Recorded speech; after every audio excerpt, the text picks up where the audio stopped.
Hello दोस्तों, अभी हम लोग शुरू करेंगे ऑक्सीकरण और अवकरण। प्रश्न शुरू करने से पहले आप लोग एक बार नीचे डिस्क्रिप्शन चेक कर लेंगे। वहां आपको सारे प्लेलिस्ट और टेलीग्राम चैनल का लिंक मिल जाएगा। वीडियो के ऊपर एक आइकन दिखेगा, उसे जब आप प्रेस करेंगे तो वहां भी कुछ प्लेलिस्ट तथा वीडियो मिल जाएंगे। दोस्तों, वीडियो को अंत तक देखें। यदि पसंद आता है तो लाइक करें। अभी तक अगर चैनल को सब्सक्राइब नहीं किए हैं तो सब्सक्राइब करें। आप लोग अपने दोस्तों के पास इस वीडियो को शेयर करें।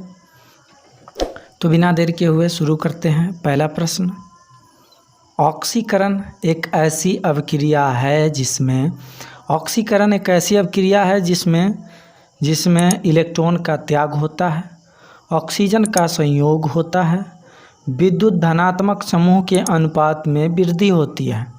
तो कहने का मतलब उपरोक्त सभी होता है। ऑक्सीकरण अभिक्रिया में उपरोक्त सभी होता है। अवकरण एक ऐसी अभिक्रिया है जिसमें क्या होता है, इलेक्ट्रॉन ग्रहण होता है। इलेक्ट्रॉन त्यागने की प्रवृत्ति को कहते हैं, इलेक्ट्रॉन त्यागने की प्रवृत्ति को ऑक्सीकरण कहते हैं। इलेक्ट्रॉन ग्रहण करने की प्रवृत्ति को कहते हैं अवकरण कहते हैं। ग्रहण करने की प्रवृत्ति को अवकरण कहते हैं, त्यागने की प्रवृत्ति को ऑक्सीकरण कहते हैं। विद्युत धनात्मक तत्वों से संयोग करने की क्रिया को कहते हैं, विद्युत धनात्मक तत्वों से संयोग करने की क्रिया को क्या कहते हैं, अवकरण कहते हैं। विद्युत ऋणात्मक तत्वों से संयोग करने की क्रिया को कहते हैं, क्या कहते हैं, ऑक्सीकरण।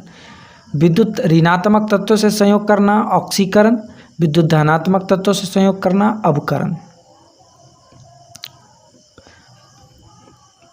ऑक्सीकरण अभिक्रिया में विद्युत ऋणात्मक तत्व समूह के अनुपात में है तो वृद्धि होती है। समूह के अनुपात में क्या होती है, वृद्धि होती है।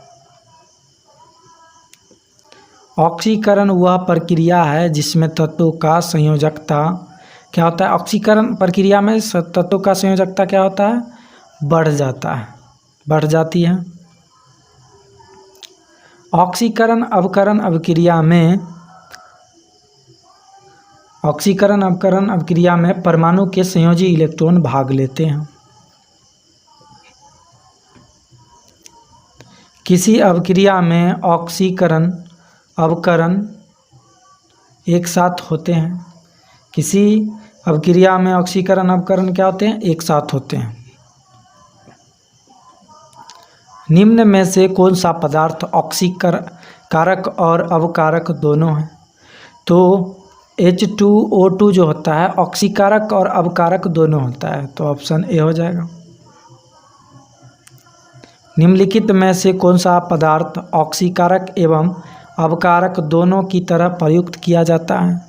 तो सोडियम नाइट्रेट को जो है अब ऑक्सीकारक और अवकारक दोनों की तरह प्रयुक्त किया जाता है।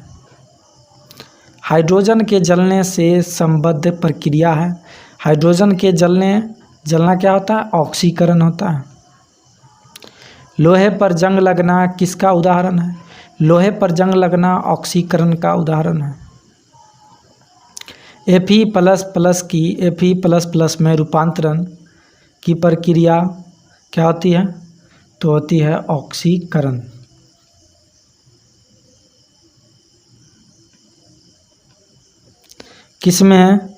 किसमें क्लोरीन की ऑक्सीकरण अवस्था +1 है। तो हाइपोक्लोरस अम्ल में जो होते हैं क्लोरीन की ऑक्सीकरण अवस्था +1 होते हैं। ऑक्सीजन की धनात्मक मतलब पॉजिटिव ऑक्सीकरण संख्या होती है केवल, तो ऑक्सीजन की धनात्मक ऑक्सीकरण संख्या होती है केवल कितना, OF2 में। तो इसका सही जवाब हो जाएगा ऑप्शन है K2MnO4 में Mn की उपचयन अवस्था ऑक्सीडेशन स्टेट है, कितने होते हैं, तो +6 होते हैं।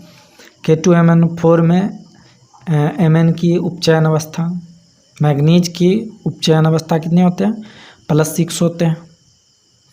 K2Cr2O7 में Cr की ऑक्सीकरण अवस्था है। Cr की ऑक्सीकरण अवस्था कितनी होते हैं? तो इसके भी होते हैं +6 हो गया। Na2SO4 में S की ऑक्सीकरण अवस्था है।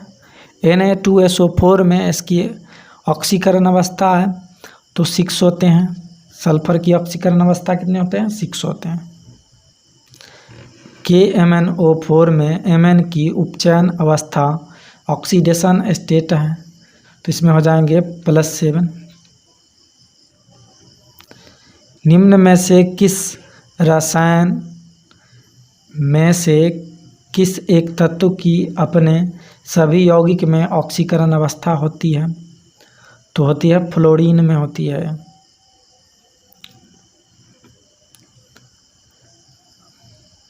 अम्लीय माध्यम में पोटेशियम परमैंगनेट की फेरस अमोनियम सल्फेट के साथ प्रतिक्रिया में पोटेशियम परमैंगनेट में मैंगनीज की ऑक्सीकरण अवस्था में परिवर्तन है।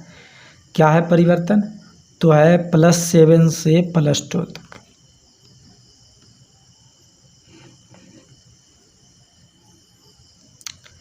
K4NiCN में निकेल की ऑक्सीकरण संख्या है। निकेल की ऑक्सीकरण संख्या है 0 होती है इसमें। OF2 में ऑक्सीजन की ऑक्सीकरण अवस्था +1 है। किसके साथ होगी?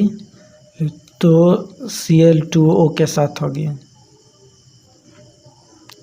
ऑक्जेलिक एसिड H2C2O4 में कार्बन की ऑक्सीकरण संख्या है।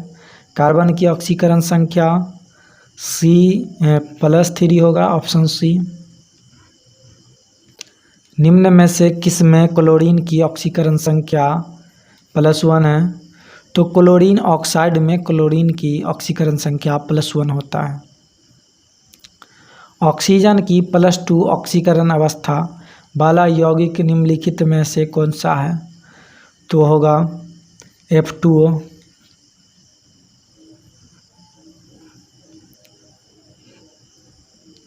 Na2H2O3 में सल्फर की ऑक्सीकरण अवस्था है। सल्फर की कितने होंगे? +2 होंगे।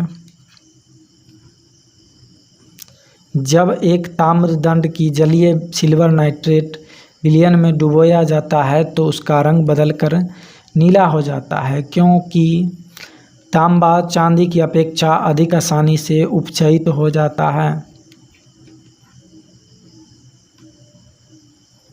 ऑक्सीकारक एक पदार्थ है जो एक दिए गए पदार्थ में मूल तत्व के ऑक्सीकरण अंक को बढ़ाता है। उपचयन ऑक्सीकरण में कथन दिया हुआ है, किसी पदार्थ से हाइड्रोजन विस्थापित होता है।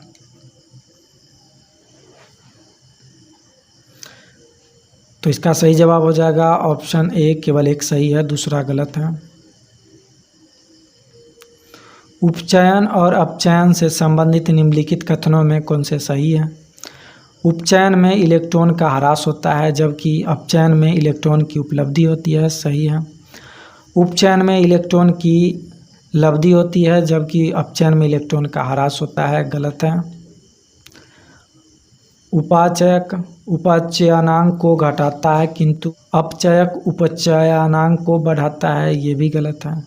उपचयक उपचयनांक को बढ़ाता है किंतु अपचयक को घटाता है, ये भी सही है।